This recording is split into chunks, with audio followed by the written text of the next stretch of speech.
सकते हैं चंद्रबाबू नायडू और कल तक दिल्ली पहुंच सकते हैं नायडू। अब चंद्रबाबू नायडू को कन्वीनर बनाने का ऑफर बीजेपी ने दिया है, वो एनडीए के कन्वीनर बने। चंद्रबाबू नायडू कल दोपहर तक दिल्ली आ सकते हैं। अब देखिए कल बहुत सारी बैठक है, एक इंडिया गठबंधन की बैठक है दिल्ली में, एक दूसरी तरफ जेपी नड्डा के आवास पर बैठकें आज हो रही है, कल भी बुलाई गई है, और वहीं चंद्रबाबू नायडू दिल्ली पहुंच रहे हैं। और चंद्रबाबू नायडू को लेकर खबरें ऐसी भी है कि संयोजक बनाए जाने को लेकर उनको ऑफर भी दिया गया है, और इस ऑफर के बीच खबर यह है कि वो दिल्ली आ सकते हैं। दिल्ली आकर क्या चर्चा होगी, क्या इस पर बातचीत होगी, संयोजक को लेकर वो हामी भरते हैं या नहीं। और बताया ये भी गया कि 48 घंटे में ये तय हो जाएगा कि जो ऑफर उनको दिया गया है वो उस पर कितना तैयार है। लेकिन इस बीच जश्न की तस्वीरें भी सामने आ रही हैं, फिर चाहे वो चंद्रबाबू नायडू के घर पर हो या दिल्ली में बीजेपी दफ्तर पर हो, वहीं कांग्रेस ने भी जश्न मनाना शुरू कर दिया है। और अब तैयारी इस बात की सुचरिता कि आखिर कैसे क्योंकि इंडिया गठबंधन के दावे अपने कि भाई हम सरकार बना रहे हैं, एनडीए के कह रहे हैं कि सरकार हमें बनी रही है हमारी, क्योंकि नंबर्स हमारे पास हैं। लेकिन अब एक बार मैं कंचना जी के पास जाऊंगी, धीरेन्द्र जी को भी स्क्रीन पर जरा ले लीजिए। कंचना जी, मैं महाभारत में कई बार ये बात बोली है, आज तो रिजल्ट का दिन है, कि सारे विपक्षी नेताओं में सबसे एक्टिव इस चुनाव में तेजस्वी यादव रहे। कई रैलियां उन्होंने कल डाली, उनकी रैलियों में लोग भी आए, लेकिन वो वोट में तब्दील नहीं हुए। 4 सीटें आपको बिहार में मिल रही हैं, 4 सीटें, और उसमें जो सारण की सीट है वो आप हार रहे हैं। देखिए, हमें भी बहुत ज्यादा इस हिसाब नहीं है, लेकिन सिर्फ 4 ही सीटें हैं, बल्कि आप 9 सीटों पर आ गए हैं। जब अभी मैं इलेक्शन कमीशन की साइट देखकर बता रही हूँ आपको, और हर सीट पर इक्वली, चाहे वो आरजेडी की सीट हो, चाहे कांग्रेस की सीट हो, सीपीआईएम की हो, सीपीआईएमएल की हो, सबकी सीटों पर तेजस्वी जी ने इक्वली रैलियां की थी, प्रचार किए थे। तो हम इसको टोटल इंडिया अलायंस में काउंट कर रहे हैं ना, और इसमें कोई गुरेज नहीं हमें, कहाँ हम 0 पर थे और आप कह रही है कि आरजेडी 4 पर पहुंची है, तो हमारे पास तो कोई घाटा नहीं, हमें तो फायदा ही हुआ, घाटा हुआ है वो अपना देखे। लेकिन हम इससे बेहतर परफॉर्मेंस की उम्मीद करते थे, एक्सपेक्ट करते थे। लेकिन सच्चाई यह भी है कि अगर आप साइट पे इलेक्शन कमीशन की जाएंगी तो देखेंगे कि बहुत ही स्लो काउंटिंग हो रही है। जहां दोपहर 2 बजे तक 50% काउंट कर लेने की बात हो रही थी देश भर में, वहां बिहार में मात्र 27% वोटिंग की काउंट हुआ था। तो ये बहुत स्लो प्रोसेस क्यों हो रहा है? जिस सीटों पर हम आगे हैं वहां पर स्लो हो रहा है इलेक्शन। भाई कंचना जी, टू बी फेयर, आप देखिए जो आंकड़े इस वक्त स्क्रीन पर हैं, उसके बाद भी अगर आप लोग सवाल उठाएंगे तो फिर लगेगा कि ये तो शख्सियत का हिस्सा बन गया कि सवाल ही उठाते रहो। आप इंडिया गठबंधन 233 है स्क्रीन पर, इसके बाद भी आप सवाल उठाएंगे। ये प्रूव हो गया कि एग्जिट पोल्स में सही टैली नहीं आई इंडिया गठबंधन की, लेकिन उसके बावजूद भी आपके सवाल खत्म नहीं होते हैं। और मीसा भारती तो जीत रही है अपनी सीट, आपको तो खुश होना चाहिए।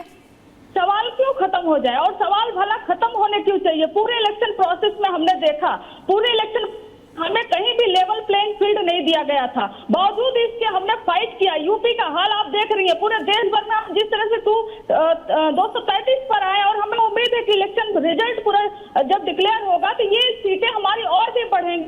बीजेपी और खासकर एनडीए जो है उसकी सीटें और भी डाउन जाएंगी। तो सवाल यहाँ पर खत्म नहीं होता।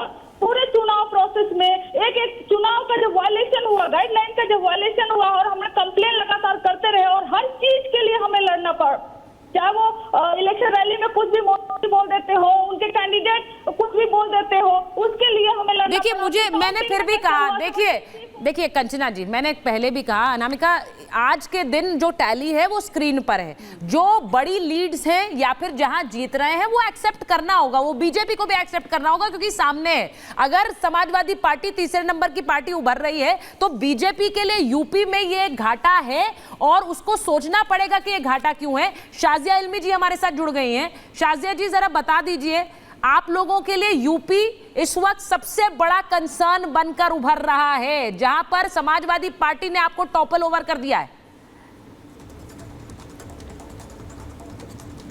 बिल्कुल यूपी के से जो नतीजे आए हैं और रुझान से बढ़कर अब बाकायदा वो नतीजों में तब्दील हो रहे हैं, वाकई में इससे बहुत ही फिक्र की और चिंता का सबब है भाजपा के लिए।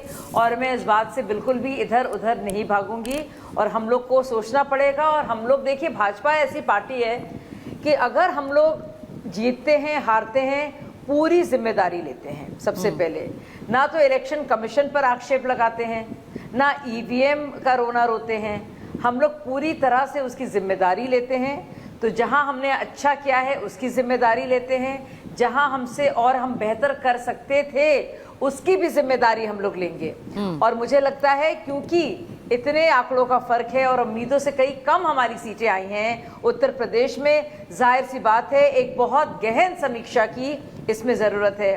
मुझे खुशी इस बात की है कि लार्जेस्ट पार्टी के तौर पर भी और लार्जेस्ट अलायंस के तौर पर भी हम फिर से सरकार बनाने जा रहे हैं। तो अब की बार फिर से मोदी सरकार। लेकिन यूपी में जो हुआ है और जो हमारे और भी जगहों में कम सीटें आई हैं, तो मुझे लगता है उस पर बहुत ही जरूरी है। शाजिया जी, 80 में 80 की बात कर रहे थे, 80 में आधी भी नहीं आई और है। इसमें मंथन हो 80 में 80 की बात कर रहे थे, क्या कुछ हो गया है ग्राउंड पर। आप 80 में 80 की बात कर रहे थे, आधी भी नहीं आई है। इस पर भी आगे आपसे बात करेंगे। धीरेन्द्र जी हमारे साथ जुड़े हुए हैं। धीरेन्द्र जी, चिराग पासवान हमेशा कहते रहे हैं कि मैं मोदी जी का हनुमान हूं। मोदी जी के हनुमान ने अपनी जिम्मेदारी अच्छे से निभाई है, लेकिन बीजेपी को नुकसान हुआ है कई जगहों पर।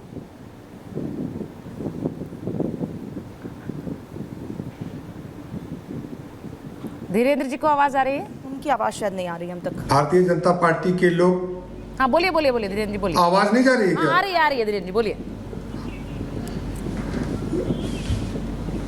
कह रहा हूं कि बहुत बहुत धन्यवाद कि हमारा 5 सीट हम लोगों ने गठबंधन में लड़ा था हमारी पार्टी ने, और 5 की 5 हम जीत रहे हैं। बिहार में भी अच्छी जीत हो रही है कुछ सीटों को छोड़ करके।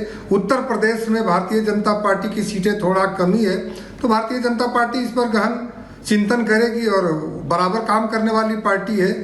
मैं इतना बताता हूं कि बिहार में घूम घूम कर, देश में घूम घूम कर हम लोगों ने कहा था कि मोदी जी को तीसरी बार प्रधानमंत्री बनाएंगे। जनता से हमने वादा किया था, जनता से सहयोग मांगा था, जनता ने हमें सहयोग दिया, हमारे गठबंधन को सहयोग दिया सुचित्रा जी। और आज हम 300 के करीब 290-92 जो टैली चल रहा है, तो हम जन आकांक्षाओं को पूरा करने के लिए अग्रसर हैं। और देश में एक बार फिर से जो कहा करते थे लोग कि आएगा तो मोदी जी आ गए हैं। तो मैं देशवासियों को, देश के मतदाताओं के प्रति आभार प्रकट करते हैं कि इस लोकतंत्र को मजबूत करते हुए मोदी जी के नेतृत्व में एक बार पुनः तीसरी बार देश को मोदी जी के नेतृत्व में प्रधानमंत्री उनको बनाने जा रहे हैं। इस वक्त बिहार में जहां तक बात है, हाँ बोलिए बोलिए बोलिए, कंप्लीट करिए फिर मैं बोलूँ।